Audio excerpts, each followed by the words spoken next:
ये कैसा cease fire है जहां बातें कम, बारूद ज्यादा बरस रहा है। अमेरिका, ईरान दोनों जबरदस्त हमला कर रहे हैं।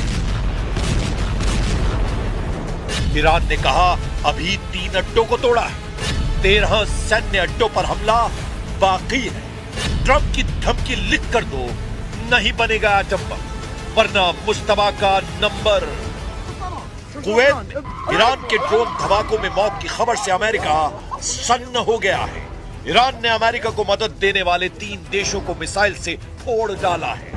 रेवोल्यूशनरी लड़ाकों ने अमेरिकी सैन्य ठिकानों वाले दुश्मन देशों को वार्निंग दी है कि अगला धमाका उन देशों पर होगा जहां भी ट्रंप फोर्स तैनात है। वहीं अमेरिका ने 4 दिनों में चौथी बार ईरान के केशम आइलैंड पर हमला किया। इससे भड़के ईरान ने दावा किया कि कुवैत, इराक और बहरीन में मौजूद अमेरिकी सैन्य ठिकानों को मिसाइल और ड्रोन से भारी नुकसान पहुंचाया गया है। ईरान ने सबसे जबरदस्त हमला कुवैत में किया है, जहां सुबह शुरू हुए मिसाइल धमाके अब भी रुके नहीं है। ईरानी हमलों से कुवैत इंटरनेशनल एयरपोर्ट पर अफरा तफरी मची है। हालांकि कुवैत ने बयान जारी कर कहा है कि उसके एयर डिफेंस सिस्टम दुश्मन की मिसाइलों और ड्रोन को रोकने की पूरी कोशिश कर रहे हैं। ज्यादातर विस्फोट इंटरसेप्शन ऑपरेशन के चलते हुए हैं, लेकिन कुवैत रिहायशी इलाकों में बारूदी तांडव दिखाई दिया है। ईरान की मिसाइल आंधी से कुवैत में इमरजेंसी जैसे हालात हैं। सेना ने लोगों के लिए एक और चेतावनी जारी की है। कुवैत सेना ने कहा है कि अगर कहीं मिसाइल ड्रोन दिखाई दे तो लोग उससे दूर हो जाएं। संदिग्ध सामान मिलने पर इमरजेंसी नंबर पर सूचना देने की अपील की गई है। कुवैत की तरह बहरीन और इराक में अमेरिकी ठिकानों पर हाई अलर्ट है। बहरीन के गृह मंत्रालय ने चेतावनी सायरन बजाए हैं और लोगों से शांत रहने की अपील की है। बहरीन में नागरिकों को नजदीकी सुरक्षित स्थानों पर जाने और सुरक्षा निर्देशों का पालन करने के लिए कहा गया है।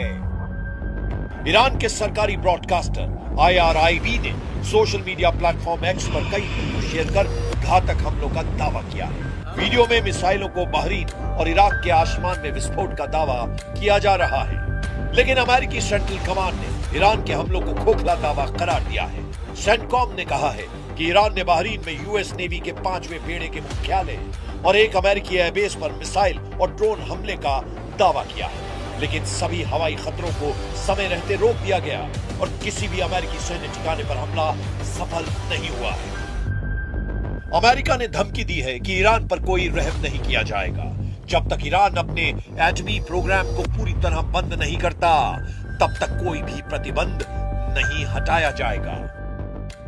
Any sanctions relief is condition based, which means it has to be in return for the reason why those sanctions were put in place in the first place, which is their nuclear program. So yeah, look, Iran is being sanctioned because they enrich uranium. Iran is being sanctioned because they've highly enriched uranium. Iran is being sanctioned because of their nuclear activities. If they agree to give up those things, there will be sanctions relief associated with their commitment and compliance. America को Iran की leadership पर रत्ती भर भी भरोसा नहीं रह गया है। इसीलिए ट्रंप ने एटमी डील की नई शर्त लगा दी है। ट्रंप ने नई शर्त में कहा कि ईरान उन्हें लिखित आश्वासन दे, तभी डील आगे बढ़ेगी। ट्रंप ने अपनी शर्त में यह भी कहा है कि परमाणु गतिविधियों पर ठोस समझौता होगा और इसके बाद ही अमेरिका ईरान को आर्थिक राहत देगा। ट्रंप का कोई पैंतरा अब तक ईरान पर काम नहीं आया है। अमेरिका के केशम आइलैंड पर बार बार हमले की वजह का भी पता चला है। अमेरिका की एटमी डील पर बार बार स्टैंड बदलने के बाद से ईरान ने खास तेवर अपना लिए हैं। सुप्रीम लीडर मुस्तबा खामनेई ने secret war headquarter Qeshm island को एक्टिव कर दिया है।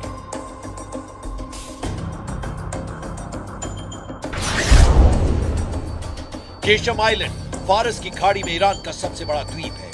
ये हॉर्मुज़ स्ट्रेट के मुहाने पर है, जहां से दुनिया का लगभग 20 से 25% कच्चा तेल गुजरता है। 135 किलोमीटर लंबे आइलैंड में पहाड़ियों के नीचे ईरान ने सुरंगें और बंकर बनाए हैं। इन सुरंगों में सैकड़ों मिसाइलें तैनात की गई हैं। इन्हें मिसाइल फार्म भी कहा जाता है, जहां से ईरान लंबी और मीडियम रेंज की मिसाइलों को आसानी से लॉन्च कर रहा है। ये मिसाइलें फारस की खाड़ी में मौजूद किसी भी दुश्मन के जहाज को हिट कर रही हैं। मुस्तफा का ये अंडरग्राउंड युद्ध मुख्यालय गेम चेंजर साबित हो रहा है। ईरान ने केशम आइलैंड को ट्रंप के जंगी बेड़ों की तर्ज पर बना रखा। इस आइलैंड की पूरी फिल्म ईरान ने रिलीज कर दुश्मनों के होश उड़ा दिए हैं। समुद्री मोर्चे पर ईरान ने अपना इरादा साफ कर दिया है। ईरान के हजारों ड्रोन अमेरिका की नौसेना पर हमले के लिए तैयार हैं। ईरान ने हॉर्मुज के आसपास टापुओं पर लड़ने के लिए अपने टैंक समंदर में उतार दिए हैं। ईरान के कमांडो भी सुरंगों से निकलकर लड़ने को तैयार हैं। और इन सब के पीछे खड़ी है ईरान की मिसाइल पावर, जिसके धमाकों की ताकत ट्रंप से बेहतर कौन जानता है। लेकिन इन सब के बीच अमेरिका को डराने वाली खबर केशम की मिसाइल सिटी से आई है। केशम आइलैंड की जमीन के नीचे मिसाइल बंकरों और ड्रोन बेस का एक बड़ा जाल है, जो यूएस के जंगी जहाजों को खाड़ी में पहुंचने से बहुत पहले ही ट्रैक कर लेता है, जिससे ईरान को पूरी तरह से स्ट्रेटेजिक दबदबा बनाने में आसानी हो रही है। ईरान के बेजोड़ प्लान और जबरदस्त हमलों से अमेरिका नए सिरे से अलर्ट हो गया है। इधर इजराइल ने अपनी वॉर प्लानिंग को नई धार दी है। पीएम नेतन्याहू ने ट्रंप से परमिशन लेकर अब ईरान में तख्ता पलट तक युद्ध का ऐलान किया है। ידע כל חורש רעה נגד ישראל שמזימותיו ייכשלו. המחיר שהוא ישלם יהיה כבד ביותר. המחיר שאיראן כבר שילמה הוא כבד מאוד מאוד. היסודות של משטר האימים הזה באיראן נסדקו. הוא לא ישוב להיות מה שהיה, ואני אומר לכם, סופו ליפול. ईरान को कंट्रोल करने से पहले इजराइल हिजबुल्लाह का टोटल सफाया करने में जुटा है। इजराइल ने लड़ाका ग्रुप के खतरे से संयुक्त राष्ट्र को भी अलर्ट किया है।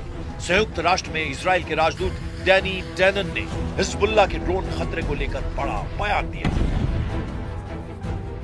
डैनन ने कहा कि ऐसे छोटे ड्रोन आज के समय की सबसे गंभीर चुनौतियों में एक बन गए हैं और इजराइल उनके हमले का इंतजार नहीं करेगा। डैनी डैनन अपने साथ एक छोटे ड्रोन की डमी लेकर पहुंचे। बैठक के दौरान उन्होंने डमी दिखाते हुए कहा कि हिजबुल्लाह जिन ड्रोन का इस्तेमाल कर रहा है उनका वजन 2 किलोग्राम से भी कम है और इन्हें आसानी से ऑनलाइन खरीदा जा सकता है।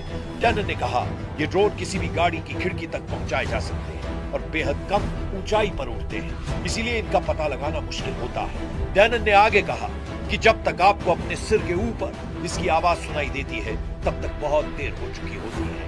डैनन ने कहा कि इजराइल इन ड्रोन से निपटने के लिए नई तकनीकों और रणनीतियों पर काम कर रहा है। उन्होंने कहा कि इजराइल इस चुनौती का समाधान खोज लेगा। Now Hezbollah are using different kinds of drones. Few of them with fiber optic. These drones weigh less than 2 kilograms. It flies low. It is very difficult to detect. And by the time you hear it above your head, it's too late. इस बीच Iraq से Israel के लिए good news मिली है, जहां Iran समर्थित 2 लड़ाका group ने surrender कर दिया है। ईरान समर्थित इराकी मिलिशिया अस्साइब अहल अल हक और इमाम अली ब्रिगेड ने अपने हथियारों को इराकी सेना को सौंपना शुरू कर दिया है। हालांकि नेतन्याहू से नाराज ट्रंप ने उन्हें सोमालिया फ्रंट पर करारा झटका दिया है। इजराइल ने सोमालीलैंड को नए देश की मान्यता दी है। सोमालीलैंड को सोमालिया से अलग मुल्क के रूप में मान्यता के मसले पर अमेरिका इजराइल के साथ नहीं है। वॉशिंगटन ने सोमालिया की एकता और अखंडता की पुष्टि की है। मिडिल ईस्ट से आई रिपोर्ट के मुताबिक सऊदी अरब और खाड़ी देशों के प्रेशर में ट्रंप ने सोमालिया का पक्ष लिया है। अमेरिकी विदेश विभाग ने कांग्रेस को सोमालीलैंड को लेकर एक रिपोर्ट दी है। इसमें कहा गया है कि सोमालीलैंड के विकास के लिए सोमालिया में शामिल किया गया था। सोमालीलैंड के साथ अमेरिका के बेहतरीन संबंध हैं, लेकिन वॉशिंगटन सोमालिया की संप्रभुता और अखंडता की पुष्टि करता है। रिपोर्ट में अमेरिकी अधिकारियों के हवाले से कहा गया है कि राष्ट्रपति डोनाल्ड ट्रंप शायद ही सोमालीलैंड को मान्यता देंगे, क्योंकि अरब और मुस्लिम देशों का उन पर दबाव है।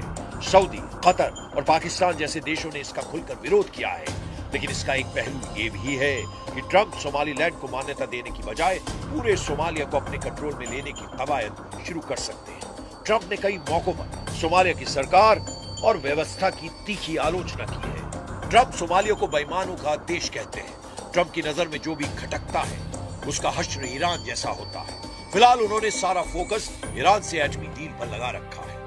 ईरान को झुकाने के लिए ट्रंप हथियारों का ट्रेलर रिलीज करते रहते हैं। कुछ दिन पहले उन्होंने जिन हथियारों से ईरान को धमकाया है, युद्ध के अगले राउंड में उन्हीं के इस्तेमाल का खतरा है। ट्रंप ने अपने social media platform truth social पर एक वीडियो जारी किया था, जिसमें उनका एयरफोर्स वन विमान, फाइटर जेट्स और परमाणु बम वर्षकों के बीच उड़ता हुआ नजर आ रहा था। इस वीडियो में एयरफोर्स वन के साथ F-15 फाइटर जेट, B-1 और B-2 बॉम्बर भी थे। बीच में अमेरिकी राष्ट्रपति का विमान एयरफोर्स वन। ये फॉर्मेशन दिखाकर ट्रंप बतलाना चाहते हैं कि अमेरिका के हमले का वो कैसे नेतृत्व कर रहे हैं। लेकिन ईरान जिस जिद से जंग के मैदान में डटा है, उसकी कोई काट नहीं है। ईरान अपने वजूद की लड़ाई में सब कुछ झोंकने के लिए तैयार है। सुपर पावर को बराबर की टक्कर देकर ईरान ने ये बतला दिया है कि हार जीत से अलग इस युद्ध के नतीजे होंगे। खाड़ी में महाशक्तियों के गुरूर टूटेंगे, सबसे घातक हथियारों का घमंड टूटेगा। ईरान कह रहा है कि अब अगर हमला हुआ तो किसी नियम कायदे की परवाह नहीं की जाएगी।